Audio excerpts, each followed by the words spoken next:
இயேசு கிறிஸ்துவின் இனிய நாமத்தில் வாழ்த்துக்கள். நாளிலும் லூக்கா எழுதின சுவிசேஷம் 23வது அதிகாரம் 46வது வசனத்தில் கல்வாரி சிலுவையில் இயேசு சொன்ன 7வது வார்த்தையானது சொல்லப்படுகிறது. இயேசு, பிதாவே உம்முடைய கைகளில் என் ஆவியை ஒப்புவிக்கிறேன் என்று சொல்லி, அவரே எவனுமே அவருடைய ஜீவனை எடுத்துக்கொள்ள முடியாது, நானே என்னுடைய ஆவியை என்னுடைய பிதாவின் கைகளில் ஒப்புவிக்கிறேன் என்று மகா சத்தமாய் கூப்பிட்டு சொன்னார் என்று பார்க்கிறோம். ஒரு தெய்வீக பாதுகாப்பை ஆண்டவர் நமக்கு தர முடியும், டிவைன் செக்யூரிட்டியை நமக்கு தர முடியும் என்பதை இந்த பகுதியானது நமக்கு உறுதிப்படுத்தக்கூடியதாக இருக்கிறது.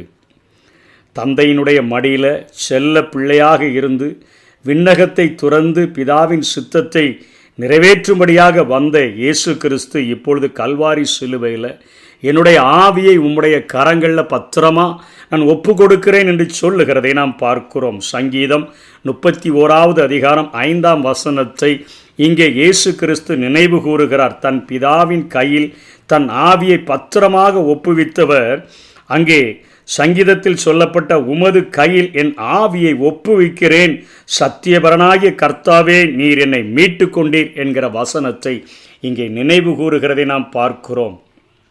தாவீதும் தன்னுடைய வாழ்க்கையில் அருமையாக இந்த காரியத்தை சொல்லுகிறார். உமது கையில் என் ஆவியை ஒப்புவிக்கிறேன், சத்தியபரனாகிய கர்த்தாவே நீர் என்னை மீட்டு கொண்டீர் என்று சொல்லி, இந்த வசனத்திலிருந்து நாம் தெளிவாக தெரிந்து கொள்ள வேண்டிய காரியம் என்ன?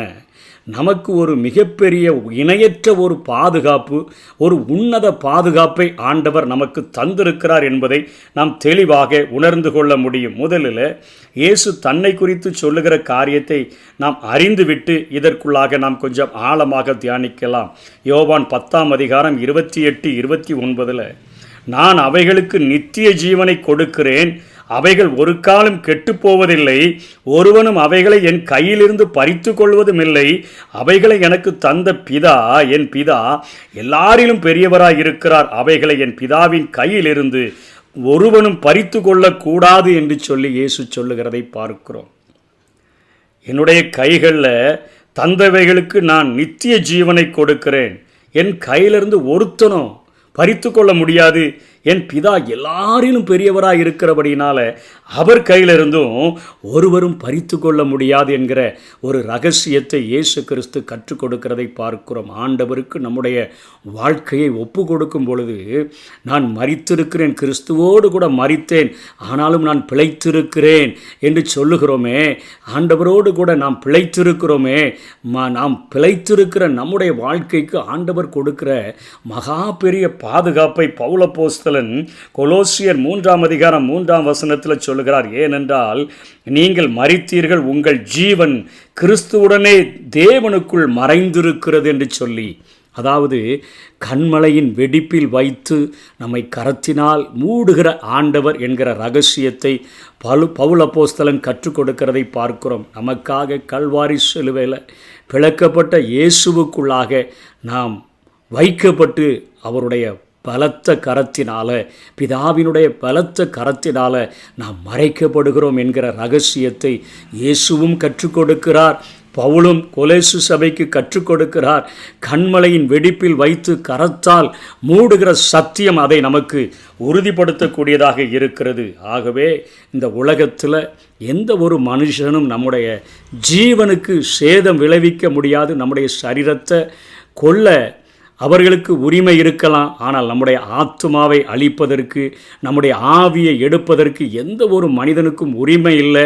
நம்முடைய ஜீவனானது கிறிஸ்துவுக்குள் தேவனுக்குள் மறைந்திருக்கிறது என்பதை வேதத்திலே நாம் கற்றுக்கொள்ள முடியும். அதைத்தான் இயேசு கல்வாரி சிலுவையில் 7வது வார்த்தையை சொல்லும் பொழுது, என்னை சிலுவையில் அறைந்தவர்கள், என்னை மரணத்திற்கு ஒப்பு கொடுத்தவர்கள் யாருமே என்னிடத்திலிருந்து ஆவியை எடுத்துக்கொள்ள முடியாது, நானே உம்மிடத்தில் பத்திரமாய் தருகிறேன் என்று சொல்லி பிதாவினிடத்தில் தன்னுடைய ஆவியை ஒப்புவிக்கிறதை நாம் பார்க்கிறோம்.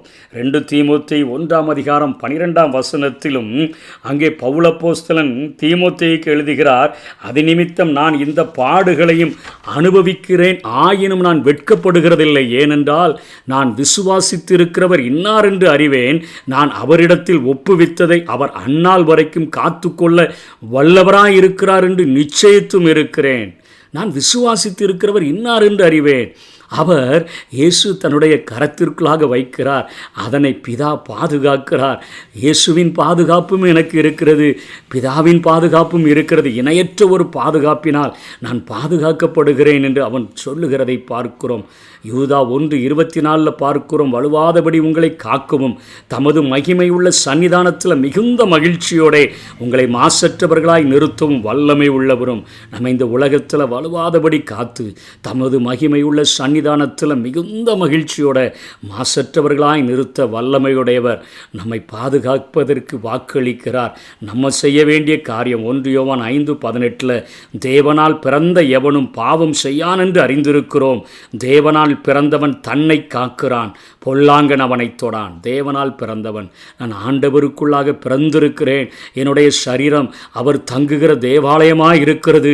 அதை நான் பரிசுத்தமாய் பாதுகாத்து கொள்ள வேண்டும் என்று சொல்லி தன்னை காக்கிறவனாக ஒவ்வொரு நாளும், ஆண்டவரே என்னுடைய மனசும் மாம்சமும் அது சிலுவையில் அறையப்பட்டிருக்கிறது. கிறிஸ்துவனுடையவர்கள் தங்கள் மாம்சத்தையும் அதன் ஆசை இச்சைகளையும் சிலுவையில் அறைந்திருக்கிறார்களே என்று சொல்லி பரிசுத்தமாய் வாழ்கிறதற்கு ஒவ்வொரு நாளும் பிரதிஷ்டை செய்கிறவனாக வாழ வேண்டும்.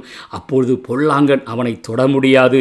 அப்படிப்பட்டவர்களை வலுவாதபடி காக்கவும் தமது மகிமை உள்ள சன்னிதானத்தில் மிகுந்த மகிழ்ச்சியோட மாசற்றவர்களாய் நிறுத்த வல்லமையுடைய ஆண்டவர் நமக்கு மிகப்பெரிய பாதுகாப்பாக இருந்து நம்மை பாதுகாப்பாராக. ஆமென். கர்த்தர் நாமம் என் புகலிடமே, கருத்தோடு துதித்திடுவே. கர்த்தர் நாமம் என் புகலிடமே, கருத்தோடு